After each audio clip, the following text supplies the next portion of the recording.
दोस्तों, स्वागत है आपका अपने YouTube चैनल पर जिसका नाम है जस्ट फील इट। दोस्तों, भगवान शिव ने कहा, प्रिय पार्वती, मैं तुम्हारे सामने श्रीमद् भगवत गीता के 12वें अध्याय की अद्भुत महिमा का वर्णन करूंगा। दक्षिण में कोल्हापुर नाम से एक महत्वपूर्ण पवित्र स्थान है जहां भगवान की दिव्य पत्नी महालक्ष्मी का मंदिर स्थित है। महालक्ष्मी की सभी देवताओं द्वारा निरंतर पूजा की जाती है। वह स्थान समस्त मनोकामनाओं को पूर्ण करने वाला है। रुद्र गया भी वहीं स्थित है। एक दिन एक युवक राजकुमार वहां आया। उसके शरीर का रंग सोने जैसा था और उसकी आंखें बहुत ही खूबसूरत थी।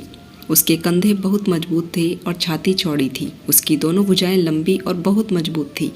जब वह कोल्हापुर पहुंचे तो सबसे पहले वह मणिकंठ तीर्थ नामक झील पर गए, जहां उन्होंने स्नान किया और अपने पूर्वजों की पूजा की। और फिर वह महालक्ष्मी के मंदिर गए, जहां उन्होंने अपनी श्रद्धा अर्पित की और फिर प्रार्थना करना शुरू कर दिया।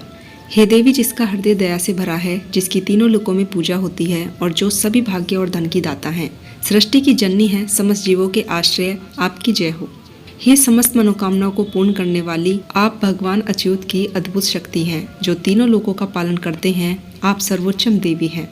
भक्तों की रक्षक, आपकी जय हो। देवी, आप ही भक्तों की इच्छाओं को पूरा करती हैं और आप ही हैं जो भगवान अच्युत की सेवा में लगी रहती हैं और सभी पतित आत्माओं की उद्धारक हैं। जय हो, आपकी जय हो। हे देवी, तीनों लोगों के कल्याण और सुरक्षा के लिए आप अंबिका, ब्राह्मणी, वैष्णवी, महेश्वरी, वाराही महालक्ष्मी, नरसिम्बी, इंद्री कुमारी, चंडिका लक्ष्मी, सावित्री, चंद्रकला, रोहिणी, परमेश्वरी जैसे कई रूप धारण करती हैं। आपकी जय हो। जिसकी महिमा असीमित है, कृपया मुझ पर दया करें। जब महालक्ष्मी ने इन प्रार्थनाओं को सुना तो वह बहुत प्रसन्न हुई और राजकुमार से कहा, हे राजकुमार, मैं तुझसे बहुत खुश हूँ। कृपा मुझसे अपने दिल की इच्छा के अनुसार कोई भी आशीर्वाद मांगो। उस राजकुमार ने कहा, हे तीनों लोगों की माता, मेरे पिता राजा बृहदर्ती अश्वमेघ नामक यज्ञ कर रहे थे, लेकिन उस यज्ञ को पूरा करने से पहले ही बीमारी के कारण उनकी मृत्यु हो गई। और इससे पहले कि मैं उस अश्वमेघ यज्ञ को पूरा कर पाता, किसी ने उस घोड़े को चुरा लिया जो पूरी दुनिया में घूम चुका था और उसे अश्वमेघ में बलिदान के लिए शुद्ध किया गया था। मैंने उस घोड़े की तलाश में सभी दिशाओं में लोगों को भेजा, लेकिन वे घोड़े को ढूंढ नहीं पाए।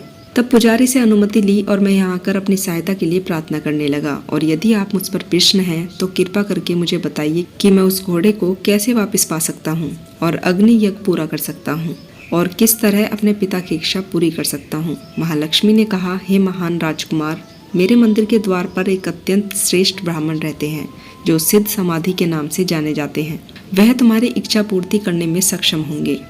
जब राजकुमार ने महालक्ष्मी के शब्द सुने तो वह उस स्थान पर गया जहाँ सिद्ध समाधि रहते थे और उन्हें प्रणाम किया।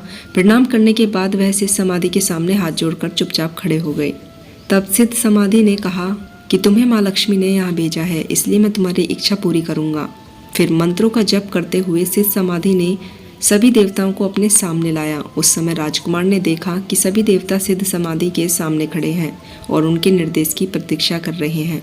तब सिद्ध समाधि ने उन देवताओं से कहा, हे देवताओं, इस राजकुमार का घोड़ा जिसे इसने बलिदान के लिए तैयार करके रखा था, रात में भगवान इंद्र ने चुरा लिया था। कृपा उस घोड़े को अभी वापस ले आए। तुरंत ही उन देवताओं ने उस घोड़े को उनके सामने लाकर खड़ा कर दिया, जिसके बाद सिद्ध समाधि ने उन्हें बर्खास्त कर दिया।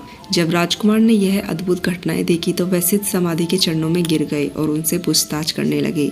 उन्होंने कहा कि आपके पास ऐसी शक्तियां हैं जो मैंने आज तक किसी के पास नहीं देखी और न ही सुनी है। महर्षि, कृपया मेरी विनती सुनो। मेरे पिताजी अश्वमेघ यज्ञ आरंभ करते समय अप्रत्यक्ष रूप से मर गए थे और इस प्रकार मैंने उनके शरीर को शुद्ध उबले हुए तेल में रखा है। अगर आपकी इच्छा है तो कृपया आप उन्हें जीवित कर दें।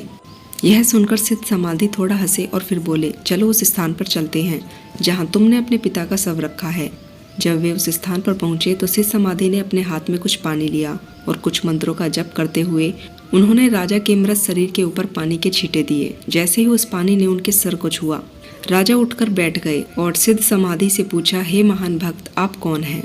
राजकुमार ने तुरंत अपने पिता को सारी घटना की जानकारी दी जो घटित हुई थी। जब राजा ने वह कथा सुनी तो उन्होंने बार बार सिद्ध समाधि को प्रणाम किया और उनसे पूछा, ऐसी दिव्य शक्तियों को प्राप्त करने के लिए उन्होंने कौन सी तपस्या की थी। राजा की पूछताछ सुनकर सिद्ध समाधि ने उत्तर दिया, मेरे प्रिय राजा, मैं प्रतिदिन श्रीमद् भगवत गीता के 12वें अध्याय का पाठ करता हूँ।